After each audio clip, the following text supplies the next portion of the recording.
Class 11-এ 2024-এ যারা political সায়েন্সে পরীক্ষা দেবে তো তাদের অধ্যায় বেসিসে বেশ কিছু প্রশ্ন দিলাম, এই প্রশ্নগুলো তোমরা তৈরি করবে। তো পলিটিক্যাল সায়েন্সের এটা হলো সেকেন্ড চ্যাপ্টার, জাতি ও জাতীয়তাবাদ। ফার্স্ট চ্যাপ্টার আগে দিয়েছি।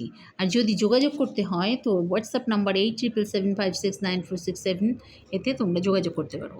তো প্রশ্নগুলো প্রথমে হচ্ছে 2 মার্কসের প্রশ্ন দিয়েছি। জনসমাজ কী? জাতীয় জনসমাজের ধারণাটি প্রধানত কী? জাতীয়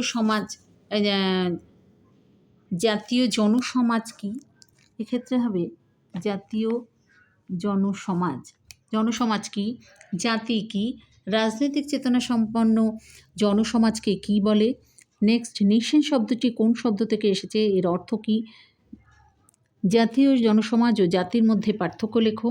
জাতীয় জনসমাজের দুটো উপাদান লেখো। কার মতানুসারে বংশগত কিংবা ভাষাগত ঐক্য নয় বরং ভাষাগত ঐক্যই জাতি সৃষ্টি করে?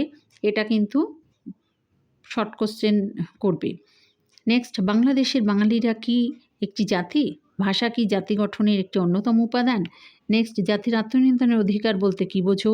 দুজন প্রবক্তার নাম লেখো জাতির আত্মনিয়ন্ত্রণের অধিকারের। নেক্সট, জাতির আত্মনিয়ন্ত্রণের অধিকারে দুটো পক্ষে দুটো বিপক্ষে যুক্তি তোমরা করবে। এক জাতি এক রাষ্ট্র এর স্লোগানই হলো কিসের মৌলিক নীতি? নেক্সট, এক জাতি এক রাষ্ট্রের দুটো গুণ দুটো দোষ লেখো। দুটো দোষ অর্থাৎ বিপক্ষে যুক্তি করে রাখবে। রাষ্ট্র ও জাতির মধ্যে দুটো পার্থক্য লেখো। নেক্সট, আত্মনিয়ন্ত্রণের অধিকার একটি মুখ্য তরোয়াল, কে বলেছেন? নেক্সট, জাতির আত্মনিয়ন্ত্রণের অধিকার কি জাতি রাষ্ট্রের ভিত্তি? নেক্সট, আত্মনিয়ন্ত্রণের অধিকার কোন দাবিকে সমর্থন করে? নেক্সট, জাতীয়তাবাদের অর্থ কী? জাতীয়তাবাদের মূল নীতিগুলি লেখো। নেক্সট হচ্ছে জাতীয়তাবাদের পক্ষে দুটো যুক্তি বিপক্ষে দুটো যুক্তি তৈরি করবে। নেক্সট হচ্ছে জাতীয়তাবাদ মানবতা শত্রু, কে বলেছেন? জাতীয়তাবাদ হচ্ছে রাজপথ ধরেই আন্তর্জাতিকতার পৌঁছানো যায়, কে বলেছেন? নেক্সট, বিভিন্ন প্রকার জাতীয়তাবাদের নাম লেখো। জাতীয়তাবাদ সম্পর্কে রবীন্দ্রনাথের একটি সীমাবদ্ধতা লেখো, দুটি সীমাবদ্ধতা লেখো। নেক্সট, আদর্শ জাতীয়তাবাদ কী? বিকৃত জাতীয়তাবাদ কী?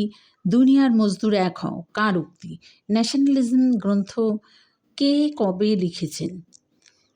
নেক্সট, রবীন্দ্রনাথ ঠাকুর কি আন্তর্জাতিকতার বিরোধী? রবীন্দ্রনাথ ঠাকুর বৈশ্যরাজতন্ত্র বলতে কি বুঝিয়েছেন? নেক্সট, রবীন্দ্রনাথ ঠাকুর কি আন্তর্জাতিকতাবাদকে সমর্থন করেছিলেন? এবার আসি 6 মার্কসের কোশ্চেন। 6 মার্কসের কোশ্চেনে হচ্ছে যে জাতীয় জনসমাজ কী? জাতীয় জনসমাজের উপাদানগুলি আলোচনা করো। জাতীয় জনসমাজ ও জাতির মধ্যে পার্থক্য লেখো। জাতি ও রাষ্ট্রের মধ্যে পার্থক্য লেখো। জাতির আত্মনিয়ন্ত্রণের অধিকারটি ব্যাখ্যা করো। এর সপক্ষে ও বিপক্ষে যুক্তি দাও। এক্ষেত্রে বলে রাখি জাতির আত্মনিয়ন্ত্রণের অধিকার বা এক জাতি এক রাষ্ট্র একই প্রশ্ন হবে, এর সপক্ষে বিপক্ষে যুক্তি দাও।